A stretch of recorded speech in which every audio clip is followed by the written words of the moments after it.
ನಿಮ್ಮನ್ನು ತುಂಬಾ ಪ್ರೀತಿ ಮಾಡ್ತಿರ್ತಕ್ಕಂಥ ವ್ಯಕ್ತಿಗಳು ಸಡನ್ ಆಗಿ ಬದಲಾಗಿ ಹೋಗ್ಬಿಟ್ರು. ಸೊ ಯಾವ ಕಾರಣಕ್ಕೆ ಬದಲಾಗಿ ಹೋದ್ರು? ಇದು ಕಾರಣಗಳೇನು ಆಕ್ಚುಲಿ? ಪ್ರಾಣಕ್ಕಿಂತ ಹೆಚ್ಚಾಗಿ ಪ್ರೀತಿ ಮಾಡ್ತೀನಿ ಅಂತ ಹೇಳಿದ್ರು. ಬಟ್ ಬದಲಾಗಿ ಹೋಗಿದ್ದಾರೆ ಅಂತ ಹೇಳಿದ್ರೆ ಅದಕ್ಕೆ 100% ಕಾರಣ ಇದೆ. ಸೊ ಏನು ಕಾರಣಗಳು ನೋಡೋಣ ಅದಕ್ಕಿಂತ ಮುಂಚೆ ಫಸ್ಟ್ ಟೈಮ್ ನಮ್ಮ ಚಾನಲ್ ನೋಡ್ತಾ ಇದ್ರೆ ಸಬ್ಸ್ಕ್ರೈಬ್ ಮಾಡಿ, ಸಪೋರ್ಟ್ ಮಾಡಿ.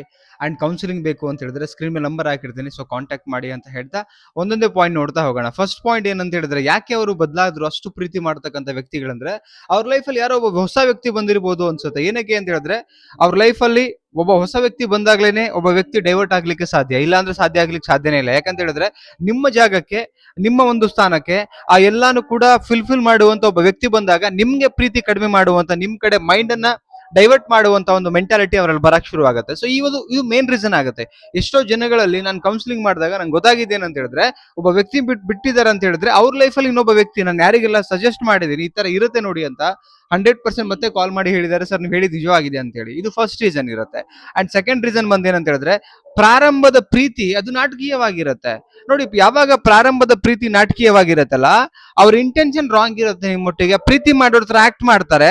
ನಿಮ್ಮಿಂದ ಸಿಗಬೇಕಾಗಿರೋದು ಸಿಕ್ಕಾಗ 100% ಅವ್ರ ಪ್ರೀತಿ ಆಮೇಲೆ ಡೈವರ್ಟ್ ಆಗತ್ತೆ. ಸ್ಟಾರ್ಟಿಂಗ್ ಅಲ್ಲಿ ನಿಮಗೆ ಸಿಕ್ಕಿರ್ತಕ್ಕಂಥ ಕೇರು, ಕಾಳಜಿ, ಪ್ರೀತಿ, ಅಟೆನ್ಷನ್ ಇದ್ಯಾವುದು ಸಿಗ್ತಾ ಇರಲ್ಲ. ಯಾಕೆ?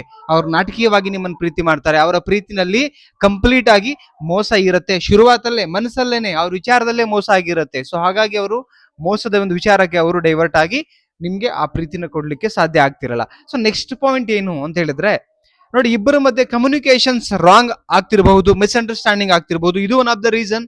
ಇಬ್ರು ಮಾತಿಗೆ ಜಗಳ ಮಾಡ್ತಾರೆ, ಮಾತಿಗೆ ಕಿರಿಕಿರಿ ಆಗ್ತಿರೋದು ಅಂತ ಹೇಳಿದ್ರೆ, ಯಾರೋ ಒಬ್ರಿಗೆ ಹಾನೆಸ್ಟ್ ಆಗಿ ಮಾತಾಡೋರಿಗೆ, ಹಾನೆಸ್ಟ್ ಆಗಿ ಸೋಲ್ತಾ ಇರೋರಿಗೆ, ಹಾನೆಸ್ಟ್ ಆಗಿ ಕ್ಷಮೆ ಕೇಳ್ತಾ ಇರೋರಿಗೆ ತುಂಬಾ ಕಷ್ಟ ಆಗ್ತಿರುತ್ತೆ. ಆ ಕಾರಣಕ್ಕೆ ಅವ್ರೇನ್ ಮಾಡ್ತಾರೆ, ಬೇಡ ಅಂತ ಹೇಳಿ ಮೈಂಡ್ ಅನ್ನ ಚೇಂಜ್ ಮಾಡ್ಕೊಳ್ತಾರೆ, ಅವರ ಇಂಟೆನ್ಷನ್ ಚೇಂಜ್ ಮಾಡ್ಕೊಳ್ತಾರೆ, ಅವರ ಪ್ರೀತಿಯನ್ನ ಚೇಂಜ್ ಮಾಡ್ಕೊಳ್ತಾರೆ. ಇದು ಒನ್ ಆಫ್ ದ ರೀಸನ್ ಇರುತ್ತೆ. ಕೆಲವರಿಗೆ ರಿಲೇಶನ್ಶಿಪ್ ಅಲ್ಲಿ ಎಷ್ಟೇ ಹೇಳಿದ್ರು ಕೂಡ ಏನ್ ಮಾಡ್ತಾರೆ, ಮತ್ತೆ ಅದೇ ತಪ್ಪುಗಳನ್ನು ಮಾಡ್ತಾರೆ. ಬದಲಾಗು, ನನಗೋಸ್ಕರ ಬದಲಾಗು, ಸಿಟ್ಟು ಮಾಡ್ಕೋಬೇಡ, ಕೋಪ ಮಾಡ್ಕೋಬೇಡ, ಕೂಲ್ ಆಗಿರು, ಸಿಚುವೇಶನ್ಸ್ ಗಳನ್ನ ಅರ್ಥ ಮಾಡ್ಕೊಂಡು ಜೊತೆಗೆ ನಿಲ್ಲು ಅಂತ ಎಷ್ಟು ಹೇಳ್ತಾರೆ. ಬಟ್ ಕೆಲವರು ಚೇಂಜ್ ಆಗದೆ ಇರೋದಕ್ಕೆ, ಇವರು ಅಷ್ಟು ಪ್ರೀತಿ ಮಾಡೋರು ಸಡನ್ಲಿ ಚೇಂಜ್ ಆಗಿ ಹೋಗ್ಬಿಡ್ತಾರೆ. ಇದು one of the reason. Okay, next point ನೋಡೋಣ. ಏನು ಅಂತ ಹೇಳಿದ್ರೆ, ಅವರಿಗೆ ನಿಮ್ಮ ಪ್ರೀತಿ ಖಾತ್ರಿ ಆಗದೆ, ಲೈಕ್ ನಿಮ್ಮ ಪ್ರೀತಿ ಅವರಿಗೆ ಖಾತ್ರಿ ಆಗಿರಲ್ಲ ಆಕ್ಚುಲಿ.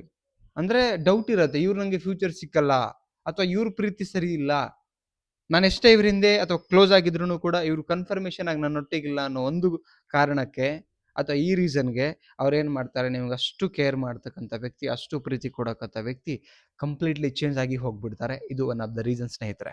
ಓಕೆ, ನೆಕ್ಸ್ಟ್ ಪಾಯಿಂಟ್ ಏನಂತ ಹೇಳಿದ್ರೆ,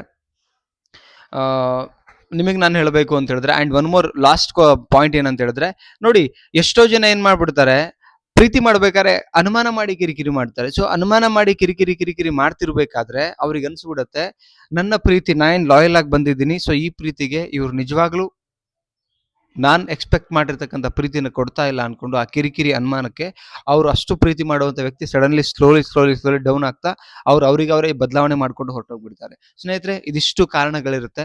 ನಿಮ್ಮನ್ನ ಸಡನ್ ಆಗಿ ಒಬ್ಬ ವ್ಯಕ್ತಿ ಬದಲಾವಣೆ ಆಗ್ಲಿಕ್ಕೆ, ನಿಮ್ಮ ಪ್ರೀತಿ ಒಳಗಡೆ ಅಷ್ಟು ಕೇರ್ ಮಾಡ್ತಕ್ಕಂಥ ವ್ಯಕ್ತಿ, ಅಷ್ಟು ಪ್ರೀತಿ ತೋರಿಸ್ತಕ್ಕಂಥ ವ್ಯಕ್ತಿ ಬದಲಾಗ್ಲಿಕ್ಕೆ ಇದಿಷ್ಟು, ಇದ್ರಲ್ಲಿ ಯಾವುದೋ ಒಂದು ಕಾರಣಕ್ಕೆ ಅವ್ರು ಬದಲಾಗಿರ್ಬೋದು. ಸ್ನೇಹಿತರೆ, ವಿಡಿಯೋ ನೋಡಿದ್ರಿ, ವಿಡಿಯೋ ಒಳಗಡೆ ಯಾವ ಪಾಯಿಂಟ್ ನಿಮಗೆ ಕರೆಕ್ಟ್ ಅನಿಸ್ತು, ಯಾವ ಪಾಯಿಂಟ್ ರೈಟ್ ಅನಿಸ್ತು, ಅಂಡ್ ನಿಮ್ಗೆ ಆಗಿರ್ತಕ್ಕಂಥ ಎಕ್ಸ್ಪೀರಿಯನ್ಸ್ ಏನೋ ಅದನ್ನ ಕಮೆಂಟ್ ಸೆಕ್ಷನ್ ಅಲ್ಲಿ ಕಮೆಂಟ್ ಮಾಡಿ. ಇಷ್ಟ ಆದ್ರೆ ಲೈಕ್ ಮಾಡಿ, ಅಂಡ್ ಎಲ್ರಿಗೂ ಶೇರ್ ಮಾಡಿ ದಯವಿಟ್ಟು. ಮಿನಿಮಮ್ ಯಾರೆಲ್ಲ ಲಾಯಲ್ ಆಗಿ ನನ್ನ ಮಾತು ಕೇಳುವಂತ ಸಬ್ಸ್ಕ್ರೈಬರ್ ಇದೀರಿ, ದಯವಿಟ್ಟು ಪ್ರತಿಯೊಬ್ಬರಿಗೂ ಶೇರ್ ಮಾಡಿ. ನಿಮ್ಮ ಸ್ಟೇಟಸ್ ಅಲ್ಲಿ ಲಿಂಕ್ ಗಳನ್ನ ಹಾಕೊಳ್ಳಿ. ಏನಕ್ಕೆ ಅಂತ ಹೇಳಿದ್ರೆ, ತುಂಬಾ ಜನಗಳಿಗೆ ಈ ವಿಚಾರಗಳು ರೀಚ್ ಆಗ್ಲಿ ಅಂತ ಹೇಳ್ತಾ, ಅಂಡ್ ನನ್ನ ವಾಟ್ಸ್ಆಪ್ ಚಾನಲ್ ಇದೆ, ಸೊ ಜೈ ಮೋಟಿವೇಶನಲ್ ಸ್ಪೀಕರ್ ಅಂತ ಸರ್ಚ್ ಮಾಡಿ ವಾಟ್ಸ್ಆಪ್ ಚಾನಲ್ ಅಲ್ಲಿ.